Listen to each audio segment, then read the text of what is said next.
നമ്മുടെ മഞ്ഞിപ്പുഴ കോട്ടുക്കൽ അമ്പലത്തിൽ ഉത്സവം തുടങ്ങിയിട്ടുണ്ടായിരുന്നു കേട്ടോ. അപ്പം ഉത്സവം തീരുന്നതിന് തലേ ദിവസമായിരുന്നു നമുക്ക് പൊങ്കാല ഉണ്ടായിരുന്നത്. അപ്പോൾ എനിക്ക് പൊങ്കാല ഇടാൻ പറ്റിയില്ല. ഞങ്ങൾ തൊഴാൻ പോയതാണ് രാവിലെ കേട്ടോ. അങ്ങനെ അവിടെ ചെന്ന് രാവിലെ തന്നെ കാപ്പിയൊക്കെ ഉണ്ടായിരുന്നു, തണ്ണിമത്തൻ്റെ മറ്റേ ജ്യൂസ് പോലെ ആക്കിയതൊക്കെ ഉണ്ടായിരുന്നു. അങ്ങനെ അവിടെ പോയി ഞങ്ങൾ ഇഡലി സാമ്പാറും ഒക്കെ കഴിച്ചിട്ട് കുറച്ച് നേരം അവിടെ നിന്ന് കേട്ടോ. ഈ പൊങ്കാല ഇടുന്നതൊക്കെ കണ്ട് കുറച്ച് നേരം അവിടെ എല്ലാം കറങ്ങിയൊക്കെ നടന്ന് ദാണ്ട പൊന്നപ്പോൾ നല്ല അടിപൊളി ഡ്രസ്സൊക്കെ ഇട്ടിട്ടാണ് ഇറങ്ങിയത്.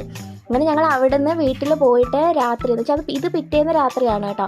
ഉത്സവം തീരുന്നതിൻ്റെ അന്ന് നമ്മുടെ നന്ദഗോവിന്ദത്തിൻ്റെ പ്രോഗ്രാമായിരുന്നു ഉണ്ടായിരുന്നത്. ഞങ്ങളങ്ങനെ അമ്പലത്തിൽ പോയി നല്ല തിരക്കായിരുന്നു. ഞങ്ങൾ നമ്മുടെ കസിൻസ് എല്ലാവരും ഉണ്ടായിരുന്നു. ഞങ്ങൾ ഐസ്ക്രീമൊക്കെ വാങ്ങി കഴിച്ചു. തൊണ്ട വയ്യെങ്കിൽ എന്താ രാത്രി ഐസ്ക്രീം കഴിക്കുന്നതിന് ഒരു കുറവുമില്ല. ഇപ്പോൾ എനിക്ക് പനിയായിട്ടുണ്ട് കേട്ടോ. അങ്ങനെ താണ്ട് എഴുന്നള്ളത്തൊക്കെ വന്നിട്ടുണ്ടായിരുന്നു. മുത്തുക്കൊടയും വിളക്കും എല്ലാം ആയിട്ട് എല്ലാവരും വന്നിട്ടുണ്ടായിരുന്നു. അത് കണ്ടു. പക്ഷേ ഫ്ലോട്ടെല്ലാം കാണാൻ പറ്റിയില്ല. ഞങ്ങൾ വന്നപ്പോഴത്തേനും അതെല്ലാം കഴിഞ്ഞിട്ടുണ്ടായിരുന്നു. ഉത്സവമായ പിന്നെ എന്താ പരിപാടി, ചുമ്മാ കറങ്ങി നടക്കുക. അവിടെ എല്ലാം വായി നോക്കി ഞങ്ങളെല്ലാവരും കൂടെ ഈ ഫ്ലോട്ടൊക്കെ കാണാൻ വേണ്ടി അങ്ങോട്ടും ഇങ്ങോട്ടും നടക്കുമായിരുന്നു കേട്ടോ. അങ്ങനെ നടന്ന് തളർന്ന് ഞങ്ങൾ എന്തെങ്കിലും വെള്ളം കുടിക്കാൻ വേണ്ടിയിട്ട് പോയതാണ്. അപ്പോൾ അവിടെ ഇരുന്നപ്പോഴാണ് നമ്മുടെ പടക്കമൊക്കെ പൊട്ടുന്നത്. ഇതിനെന്താ മത്താപ്പല്ലേ എന്തോ പറയുമല്ലോ.